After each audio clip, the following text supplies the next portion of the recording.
வணக்கம் நேர்களே, ஐரோப்பிய செய்திகளின் மதிய நேர செய்திகள். முதலில் தலைப்புச் செய்திகள். பிரித்தானிய ராணுவத்தில் இணைய வந்த 60,000 விண்ணப்பங்கள் நிராகரிப்பு. உக்ரைனுக்கு முன் ஜப்பானை குறிவைத்த புட்டின், வெளியாகும் திடுக்கிடும் தகவல்கள். ஐரோப்பா ஆசியா வர்த்தக பாதையினை முடக்கி ஹவுதி கிளர்ச்சியாளர்கள் மிரட்டல், 3ஆம் உலகப் போர் பீதி. பிரித்தானியாவில் அதிரடி வரி உயர்வு, 80% உள்ளூர் நிர்வாகங்கள் அதிகபட்ச உயர்வை அமுல்படுத்த முடிவு. எரியும் கப்பல்கள் ஓயாத மோதல், ட்ரம்ப் ஈரான் இடையே அதிகரிக்கும் போர் பதட்டம். ஐரோப்பிய எல்லைக்கு வந்த ஈரான், போர் அபாயம், நிம்மதியினை இழக்கும் ஐரோப்பா. ஈரான் போர் பதட்டத்துக்கு முன்பே கண்ணிவெடி அகற்றும் கப்பல்களை திரும்ப பெற்ற ட்ரம்ப். விலைவாசி உயர்வை கட்டுப்படுத்த ஐரோப்பா ஆசியா அதிரடி திட்டம், தயார் நிலையில் புதிய கட்டுப்பாடுகள். இனி விரிவான செய்திகள். பிரித்தானிய ராணுவத்தில் இணைய வந்த 60,000 விண்ணப்பங்கள் நிராகரிப்பு. பிரித்தானிய ஆயுதப்படையில் சேர கடந்த 1.5 ஆண்டுகளில் விண்ணப்பித்த சுமார் 59,010 பேரின் விண்ணப்பங்கள் நிராகரிக்கப்பட்டுள்ளன.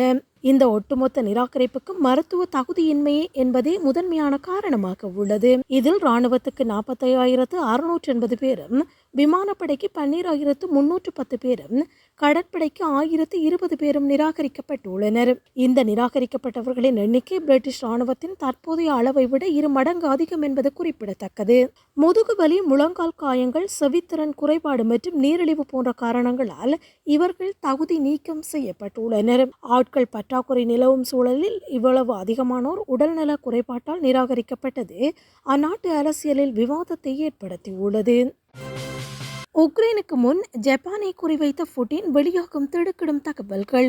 2022 உக்ரைன் மீது போர் தொடுப்பதற்கு முன்பாக ரஷ்யா தனது ராணுவ கவனத்தை ஜப்பான் மீது செலுத்த திட்டமிட்டிருந்ததாக புலனாய்வு தகவல்கள் தெரிவிக்கின்றன. குறிப்பாக 2ஆம் உலகப் போரின் போது ஜப்பானால் ஆக்கிரமிக்கப்பட்டதாக ரஷ்யா கருதும் குரில் தீவுகள் தொடர்பான எல்லை பிரச்சினையினை முன்னிறுத்தி இந்த திட்டம் வகுக்கப்பட்டதாக கூறப்படுகிறது. உக்ரைன் எல்லையில் படைகளை குவிப்பதற்கு சில மாதங்களுக்கு முன்பே ஜப்பானுக்கு அருகிலுள்ள கடற்பகுதிகளில் ரஷ்யா தனது கடற்படை மற்றும் வான்வழி பயிற்சிகளை தீவிரப்படுத்தியிருந்தது. ஜப்பான் அமெரிக்காவுடன் கொண்டுள்ள நெருக்கமான பாதுகாப்பு உறவு ரஷ்யாவின் கிழக்கு எல்லை பாதுகாப்புக்கு அச்சுறுத்தலாக இருப்பதாக புட்டின் கருதினார். இருப்பினும் ஐரோப்பாவில் நேட்டோ அமைப்பின் விரிவாக்கம் மற்றும் உக்ரைனில் அரசியல் மாற்றங்கள் காரணமாக புட்டின் தனது கவனத்தை திடீரென்று மேற்கு நோக்கி திருப்பியதாக கருதப்படுகிறது.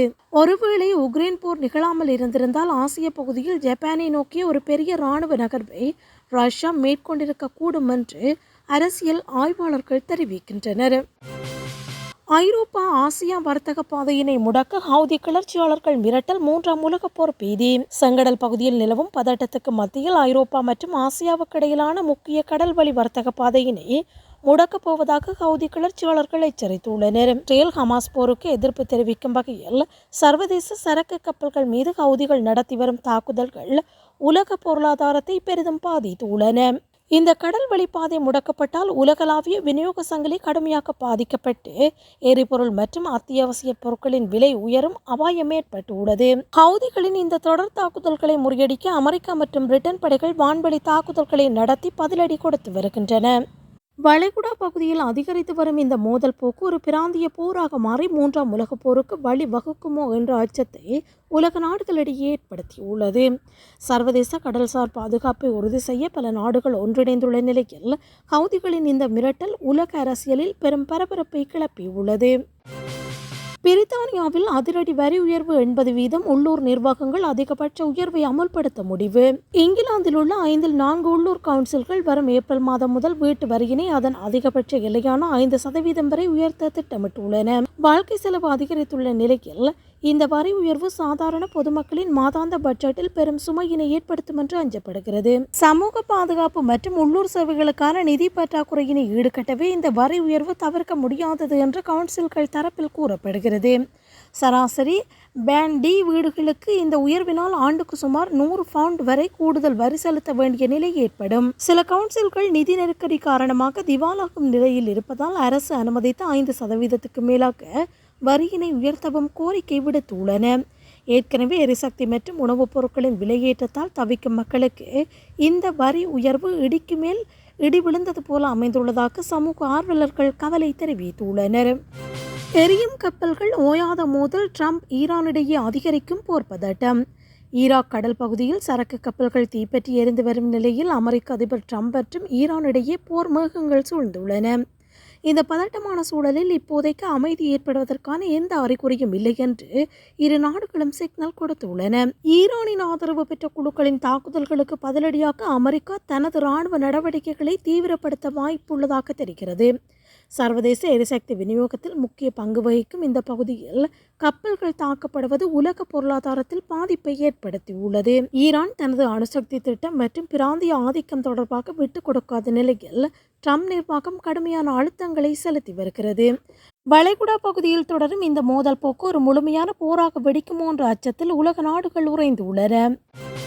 ஐரோப்பிய எல்லைக்கு வந்த ஈரான் போர் அபாயம் நிம்மதியினை இழக்கும் ஐரோப்பா. ஈரான் மற்றும் அதன் ஆதரவு பெற்ற குழுக்களின் செயற்பாடுகள் தற்போது ஐரோப்பாவின் எல்லைப் பகுதிகள் வரை விரிவடைந்துள்ளதால் பெரும் பதட்டம் ஏற்பட்டுள்ளது.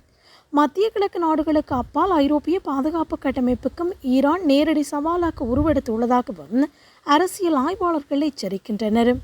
குறிப்பாக ரஷ்யாவுடனான ஈரானின் பெருகி வரும் இராணுவ உறவு மற்றும் ஏவுகணை பரிமாற்றங்கள் ஐரோப்பிய நாடுகளை மிகுந்த கவலையடைய செய்துள்ளன. ஈரானின் ஆளில்லா விமானங்கள் மற்றும் ஆயுதங்கள் உக்ரைன் போரில் பயன்படுத்தப்படுவது இந்த போர் ஐரோப்பாவுக்கு மிக அருகில் வந்துவிட்டதை உறுதிப்படுத்துகிறது. கடற்படை வழித்தடங்களில் ஈரான் ஆதரவு குழுக்களின் மிரட்டலால் ஐரோப்பாவுக்கான எரிசக்தி மற்றும் வர்த்தக விநியோக சங்கிலி கடுமையாக பாதிக்கப்பட்டுள்ளது. இதுவரை தூரத்து செய்தியாக இருந்த இந்த மோதல் போக்கு இப்போது ஐரோப்பாவின் வீட்டு வாசலுக்கே வந்துவிட்டதால் கண்டம் முழுவதும் பாதுகாப்பு பலப்படுத்தப்பட்டுள்ளது.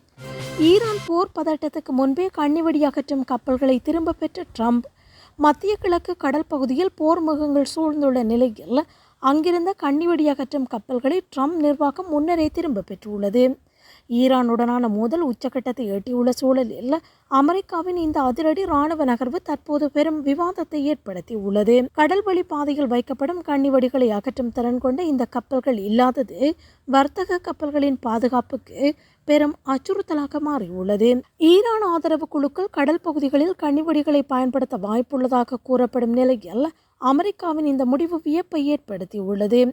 பிராந்தியத்தில் நிலவும் பதட்டத்தை தணிக்கவோ அல்லது படைகளை மறுசீரமைப்பு செய்யவோ இந்த நடவடிக்கை எடுக்கப்பட்டிருக்கலாம் என்று சில ஆய்வாளர்கள் கருதுகின்றனர். இருப்பினும் பாரசீக வளைகுடா மற்றும் செங்கடல் பகுதிகளில் பதட்டம் அதிகரித்து வருவதால் அமெரிக்க கடற்படையின் பாதுகாப்பு திறன் குறித்த கேள்வி எழுப்பப்பட்டுள்ளது.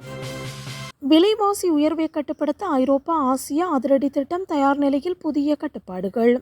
உலகளாவிய ரீதியில் அதிகரித்து வரும் பணவீக்கம் மற்றும் அத்தியாவசிய பொருட்களின் விலை உயர்வை கட்டுப்படுத்த ஐரோப்பிய மற்றும் ஆசிய நாடுகள் தீவிரமான பொருளாதார நடவடிக்கைகளை மேற்கொண்டு வருகின்றன. குறிப்பாக எரிசக்தி மற்றும் உணவுப் பொருட்களின் விலையேற்றத்தால் பொதுமக்கள் பாதிக்கப்படுவதை தவிர்க்க பல்வேறு வரி குறைப்பு மற்றும் மானிய திட்டங்கள் அறிவிக்கப்பட உள்ளன.